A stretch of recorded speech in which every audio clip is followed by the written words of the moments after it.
Everyone, welcome to our channel. हम solve कर रहे हैं हमारी सोशियोलॉजी के कुछ मोस्ट इम्पॉर्टेंट एमसीक्यू, जिसकी सीरीज़ में अभी तक हम कई सारे क्वेश्चन काफ़ी सारे कर चुके हैं। तो उसी का ये नेक्स्ट पार्ट है। तो पहला क्वेश्चन आपकी स्क्रीन पर है, निम्न में से कौन से सामाजिक अनुसंधान में क्षेत्रीय कार्य के पूर्व का हिस्सा नहीं है। यानी अगर हम प्री फील्ड वर्क कर रहे हैं सोशल रिसर्च में, जो कि रिसर्च से पहले किया जाता है, तो उसमें क्या चीज़ हम नहीं करते हैं। साहित्य का पुनरावलोकन, प्राक्कल्पना का निर्माण, उत्तरदाताओं का चुनाव या फिर तथ्यों का शारीरियन एवं विश्लेषण। तो यहाँ पर ये क्वेश्चन जो है ये आरपीएससी का है और आयोग की आंसर की में इसमें 3 माना गया था, लेकिन मेरे अकॉर्डिंग इसमें प्राकल्पना का निर्माण होना चाहिए, क्योंकि प्री फील्ड वर्क कर रहे हैं तो अनिवार्य नहीं है कि हम प्राकल्पना करें ही, क्योंकि हम जानने जा रहे हैं कि क्या है चीज़ें कैसे हैं। तो मेरे अकॉर्डिंग यहाँ पे सेकेंड होना चाहिए। अगला क्वेश्चन है, शोध के लिए संभावित निदर्शन का उपयोग करने के लिए कौन सी परिस्थिति आवश्यक है। समग्र के आकार की अनभिज्ञता, निदर्शन का गैर विशिष्ट आकार, अनुसंधानकर्ता की विषयपरक प्रवृत्ति या फिर उत्तरदाताओं की संपूर्ण सूची। तो अगर हम संभावित निदर्शन कर रहे हैं, यानी कि हम क्या कर रहे हैं, प्रोबेबिलिटी सैंपलिंग कर रहे हैं।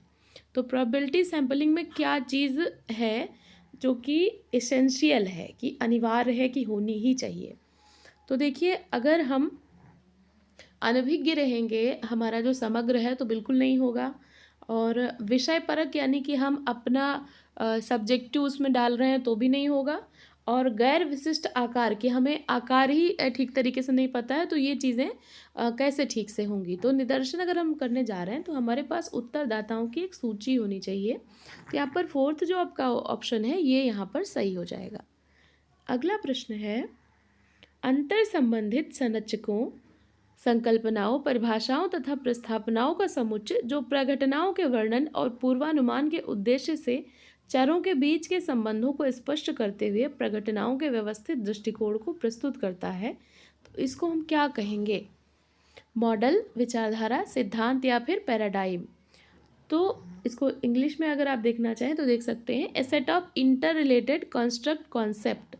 मतलब कुछ कॉन्सेप्ट्स का एक सेट बन गया, जिसमें डेफिनेशन हो सकती हैं, प्रोपोजिशन हो सकती हैं, सिस्टमेटिक व्यू ऑफ फेनोमेना, यानी किसी घटना का सिस्टमेटिक व्यू है। तो इसको हम क्या कहेंगे, तो इसको हम कहते हैं थ्योरी, यानी कि सिद्धांत। यहाँ पर सी ऑप्शन जो आपका है, थर्ड ऑप्शन, ये करेक्ट हो जाएगा। अगला प्रश्न देखेंगे, शोध के लिए रूपरेखा या ब्लूप्रिंट कौन प्रदान करता है। शोध प्ररचना यानी रिसर्च डिजाइन, निदर्शन का आकार या फिर सैंपल साइज, आंकड़ों के स्रोत यानी डेटा सोर्सेज, या फिर साइंटिफिक इंक्वायरी यानी वैज्ञानिक अन्वेषण। तो एक तरीके का ब्लूप्रिंट है शोध के लिए, तो उसको हम कहते हैं रिसर्च डिजाइन या फिर शोध प्ररचना। तो यहाँ पर ऑप्शन 1 जो है ये करेक्ट आंसर होगा। अगला प्रश्न है, साक्षात्कार का वह प्रकार जो उत्तरदाता से बहुत ही कम सीधे प्रश्न पूछते हुए उन्हें उस प्रदत्त विषय पर बातचीत करने के लिए प्रोत्साहित करता है, उसको हम क्या कहते हैं। संरचित साक्षात्कार, औपचारिक साक्षात्कार, अनिर्देशित साक्षात्कार या फिर पुनरावृत्तिक साक्षात्कार।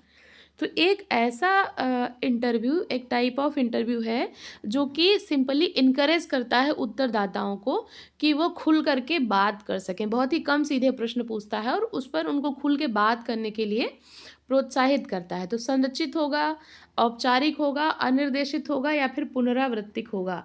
तो यहाँ पर अनिर्देशित, क्योंकि संरचित होगा तब तो हमने पहले ही सीधे सीधे क्वेश्चन पूछ लिए, औपचारिक होगा तो भी सारा कुछ लिखित में हो गया, पुनरावृत्तिक तो नहीं होगा। तो अनिर्देशित यहाँ पर साक्षात्कार, यानी कि अंग्रेजी में कहेंगे इसको नॉन डायरेक्टिव इंटरव्यू, जिसमें हम उनको खुल के बात करने के लिए प्रोत्साहित करते हैं। अगला प्रश्न है, निम्नलिखित में से कौन सी संस्था भारत में समाज विज्ञान अनुसंधान को प्रोत्साहित करती है। कौन सी संस्था है जो कि समाज विज्ञान, सोशल साइंसेज रिसर्च को प्रोत्साहित करती है। इंग्लिश में क्वेश्चन देखेंगे, सोशल साइंसेज रिसर्च को कौन सी संस्था इसमें प्रमोट करती है। तो department of science and technology, council of scientific industrial and research, national council educational training and research, और यहाँ पर Indian council of social science and research. तो यहाँ पर जो सही उत्तर हो जाएगा ये Indian council of social science and research, ये जो फोर्थ ऑप्शन है ये यहाँ पर आपका करेक्ट हो जाएगा। अगला प्रश्न है, निम्नलिखित में से कौन सा पक्ष सामाजिक सर्वेक्षण से संबंधित नहीं है? सामाजिक सर्वेक्षण से संबंधित या सोशल सर्वे से संबंधित इसमें से क्या चीज़ नहीं है? सामाजिक क्रिया या सोशल एक्शन, सोशल इंजीनियरिंग या फिर सामाजिक अभियांत्रिकी, सामाजिक सुधार या फिर समाजशास्त्रीय अवधारणाएं। तो सर्वे की बात हो रही है, तो सर्वे में क्रिया हो जाएगा, अभियांत्रिकी हो जाएगा और सुधार हो जाएगा। यहाँ पर समाजशास्त्री अवधारणाएं यानी सोशियोलॉजिकल कॉन्सेप्ट ये सर्वे से संबंधित नहीं है, तो यहाँ पर डी ऑप्शन जो है ये करेक्ट हो जाएगा। अगला प्रश्न है, कोई भी शोध जिसकी प्रेरणा ज्ञान के लिए ज्ञान प्राप्त करना है उसको हम क्या कहते हैं? कि एक ऐसा रिसर्च है जिसका उद्देश्य केवल और केवल नॉलेज गेन करना है, कि हमें बस नॉलेज मिले और वहाँ पर उसका कोई यूज़ है नहीं है, उसका प्रयोग आ रहा है नहीं आ रहा है, उससे कोई मतलब नहीं, केवल और केवल नॉलेज, विशुद्ध व्यवहारिक आदर्श और क्रियात्मक शोध। तो ऐसे शोध को हम कहते हैं प्योर रिसर्च या फिर विशुद्ध शोध, प्योर रिसर्च, कि केवल ज्ञान प्राप्ति। अगर यहाँ पर हो जाता कि हम उसको अप्लाई कर रहे हैं या उसको व्यवहारिक तौर पर यूज़ कर रहे हैं, उसका प्रयोग कर रहे हैं, तो वो क्या हो जाता, समस्या समाधान अगर है तो फिर वो व्यवहारिक शोध हो जाता। लेकिन यहाँ पर केवल ज्ञान प्राप्ति है तो विशुद्ध शोध।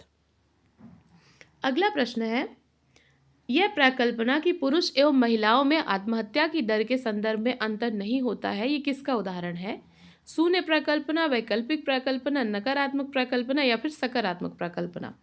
तो एक प्रकार की हाइपोथेसिस है जहाँ पर males and females do not differ with respect to the rate of suicide is an example. ये कैसा है कि पुरुष महिलाओं में आत्महत्या के संदर्भ में कोई अंतर नहीं है, तो इसको हम क्या कहेंगे? कैसी हाइपोथेसिस है ये? तो यहाँ पर कोई अंतर नहीं है, तो इसको हम कहेंगे शून्य प्रकल्पना या फिर नल हाइपोथेसिस। तो यहाँ पर ऑप्शन फर्स्ट जो आपका है ये करेक्ट हो जाएगा। अगला प्रश्न है, शोध के उद्देश्य हेतु किसी दस्तावेज अथवा लिखित सामग्री की किन्हीं विशेषताओं के अध्ययन को हम क्या कहते हैं?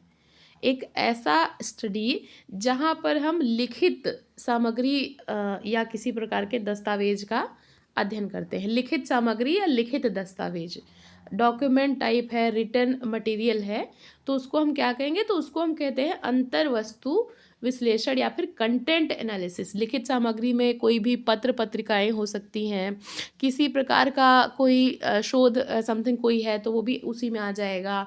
तो दस्तावेज या लिखित सामग्री जब हम उसका अध्ययन करेंगे तो उसको हम कहेंगे कंटेंट एनालिसिस या फिर अंतर्वस्तु विश्लेषण।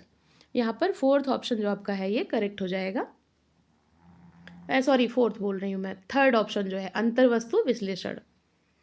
अगला प्रश्न है, जब एक मानव शास्त्री किसी द्वीप पर वहाँ के व्यक्तियों एवं संस्कृति का तल्लीनता से अवलोकन एवं सहभागिता के द्वारा अध्ययन करता है तो ये किसका उदाहरण है? निरवंशीय अनुसंधान, मूल्यांकनात्मक अनुसंधान, तुलनात्मक अनुसंधान या फिर परीक्षणात्मक अनुसंधान। तो एक एंथ्रोपोलॉजिस्ट है जो कि किसी आइलैंड पे जाता है और वहाँ पर रिसर्च करता है उनके कल्चर की, और उसमें सहभागिता भी करता है और अवलोकन के साथ में अध्ययन करता है। तो इसको हम क्या कहेंगे? इसको कहते हैं एथनोग्राफिक रिसर्च। एथनोग्राफी का मतलब ही है कि कल्चर की स्टडी कर रहे हैं, वहाँ जा कर के अध्ययन कर रहे हैं, अवलोकन कर रहे हैं और सहभागिता के साथ कर रहे हैं। तो नृवंशीय कि हम उनके वातावरण में जा कर के, उनका जो सांस्कृतिक वातावरण है वहाँ पे जा कर के उनकी संस्कृति को समझने का प्रयास कर रहे हैं, तो यहाँ पर नृवंशीय अनुसंधान कहलाएगा।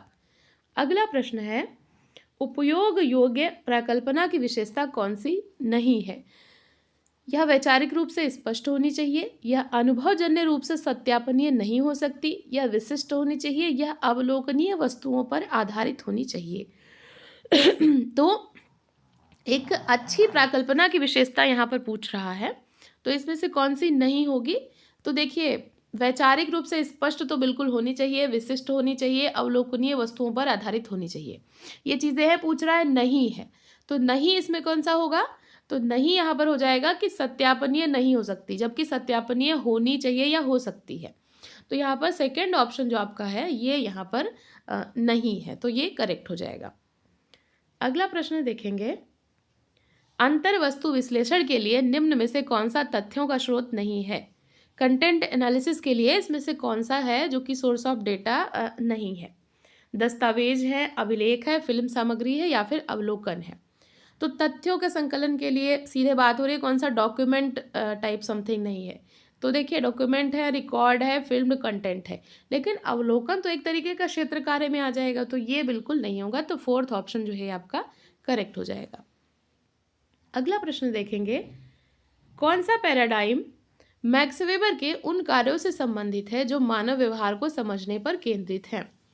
आलोचनात्मक पैराडाइम, व्याख्यात्मक पैराडाइम, प्रत्यक्षवादी पैराडाइम या फिर आधुनिकतावादी पैराडाइम? तो यहाँ पे क्वेश्चन में पूछ रहा है कि जो वेबर है, मैक्स वेबर, उन्होंने ह्यूमन बिहेवियर को समझने के लिए कौन सा पैराडाइम यूज़ किया था? तो आपको पता होगा, उन्होंने इंटरप्रिटेटिव पैराडाइम का प्रयोग किया था, यानी व्याख्यात्मक पैराडाइम। तो यहाँ पर सेकंड जो ऑप्शन है ये आपका करेक्ट हो जाएगा। अगला प्रश्न देखेंगे, सिद्धांत के संदर्भ में क्या सही है? यह अवलोकित वास्तविकता का अमूर्तीकरण है, ये सामाजिक घटनाओं को समझाने में असफल है, ये कारणात्मक संबंध स्थापित करने में असफल है, या फिर ये असंबंधित क्रम विन्यासों का समुच्चय है? तो यहाँ पर what is true about a theory, तो थियरी के बारे में क्या चीज़ सही होगी? तो जो आपका पहला ही ऑप्शन है कि ये क्या है, एक तरीके का अब्स्ट्रैक्शन है फ्रॉम ऑब्जर्व्ड रियलिटी, एक तरीके की अवलोकित वास्तविकता का अमूर्तीकरण है। सिद्धांत क्या होते हैं कि हमने जो रियलिटी है, ऑब्जर्व्ड रियलिटी है, उसको देखा और उसका अब्स्ट्रैक्शन कर दिया, अमूर्तीकरण कर दिया। तो यहाँ पर पहला ऑप्शन जो है ये आपका करेक्ट हो जाएगा। अगला प्रश्न देखेंगे, निम्नलिखित में से कौन सा एकल अध्ययन का लाभ है? एकल अध्ययन को बोलते हैं केस स्टडी। तो केस स्टडी का एडवांटेज पूछ रहा है। वैज्ञानिक सामान्यीकरण के लिए सीमित प्रमाण होते हैं, या फिर गहन अध्ययन को संभव बनाता है, अनुसंधानकर्ता के वैयक्तिक विचार परिणामों एवं निष्कर्ष की दिशा को प्रभावित करते हैं, या फिर इनमें प्रतिनिधित्वता का अभाव होता है? तो केस स्टडी का एडवांटेज पूछ रहा है, तो एडवांटेज पूछ रहा है, बाकी के जो ऑप्शन है वो डिसएडवांटेज में आ जाएंगे। तो little evidence of significance generalisation, ये भी डिसएडवांटेज है। यहाँ पर आपका थर्ड ऑप्शन जो है ये भी डिसएडवांटेज है, और ये भी जो है इसकी हानियाँ हैं। तो makes in depth study possible, गहन अध्ययन को संभव बनाता है। केस स्टडी का मतलब ये है कि किसी भी इकाई का गहन अध्ययन करना, तो गहन अध्ययन को संभव बनाता है, ये इसका लाभ हो जाएगा। सेकेंड ऑप्शन जो है ये आपका करेक्ट हो जाएगा। अगला प्रश्न देखेंगे, सामाजिक विज्ञान अनुसंधान में मॉडल का सबसे उपयुक्त अर्थ कौन सा है? मूल वस्तु का प्रतिनिधित्व, आदर्श प्रारूप, अंतर संबंधित तत्वों की व्यवस्थित संकल्पना, या फिर कल्पनाओं से निर्मित प्रस्थापना या समुच्चय? तो which is the most appropriate meaning of models, तो इसमें से मॉडल को कौन सा सबसे ज़्यादा सही तरीके से दर्शा रहा है? तो देखिए, इसमें से जो आपका थर्ड ऑप्शन है, systematic conceptualisation of inter related element, systematic conceptualisation of inter related element, ये है मॉडल्स। यानी हिंदी में अगर हम देखेंगे तो मॉडल क्या है? एक तरीके के अंतर संबंधित तत्वों की व्यवस्थित संकल्पना है। तो थर्ड ऑप्शन यहाँ पर आपका जो है ये करेक्ट हो जाएगा। अगला प्रश्न देखेंगे, सामाजिक अनुसंधान में डिस्कोर्स विश्लेषण या विमर्श विश्लेषण का मूल परिमाणात्मक विचार क्या है? जो डिस्कोर्स एनालिसिस की बात होती है, डिस्कोर्स एनालिसिस में मेनली क्या चीज़ आती है? परिमाणात्मक आंकड़ा विश्लेषण, या प्रयोग में आने वाली भाषा का विश्लेषण, या फिर सांस्कृतिक संदर्भ का बहिष्करण, या पूर्व निर्धारित श्रेणियों का दृढ़ता से पालन? तो इसमें से हम क्या कंसीडर करते हैं डिस्कोर्स एनालिसिस में? तो डिस्कोर्स एनालिसिस की बात हो रही है, तो यहाँ पर हम language, emphasis on the analysis of language in use, जो यूज़ में आ रही है उस लैंग्वेज के विश्लेषण पर हम जोर देते हैं। तो यहाँ पर सेकेंड ऑप्शन जो है आपका करेक्ट हो जाएगा। अगला प्रश्न है, सिद्धांत का एक आवश्यक भाग है गैर अवलोकनीय वास्तविकता से अमूर्तता, कारणात्मक व्याख्या, राजनीतिक हस्तक्षेप, या फिर सांस्कृतिक द्वैध वृत्ति? तो सिद्धांत का एक आवश्यक भाग क्या है? तो यहाँ पर आपका जो सेकंड जो ऑप्शन है, casual explanation an important part of theory, तो यहाँ पर सेकंड ऑप्शन जो है ये करेक्ट हो जाएगा। अगला प्रश्न और आज का अंतिम प्रश्न है, निम्न में से कौन सी मूलतः एक अच्छी परिकल्पना की विशेषता नहीं है? एक अच्छी हाइपोथेसिस की विशेषता नहीं है। तो देखिए, अवधारणा से संबंधित और स्पष्ट हो तो ठीक है, तकनीकों से संबंधित हो, सिद्धांत के ढांचे से संबंधित हो, ये चीज़ें होनी चाहिए हाइपोथेसिस में आपकी, लेकिन जजमेंटल नहीं होनी चाहिए। तो मूल्यांकन पर आधारित है, जजमेंटल है, तो ये अच्छी परिकल्पना नहीं हो सकती। तो यहाँ पर पहला ऑप्शन जो है ये करेक्ट हो जाएगा। तो ये थे आज के क्वेश्चंस। अभी सुबह के बजे हैं 8:48। मेरा बेटा मेरी गोद में सो रहा है और अभी उसके उठने का टाइम हो रहा है। तो आई होप आपको ये वीडियो यूज़फुल लगी होगी। ऐसे ही पढ़ते रहिए, अपने गोल की तरफ आगे बढ़ते रहिए। वीडियो देखने के लिए थैंक यू सो मच।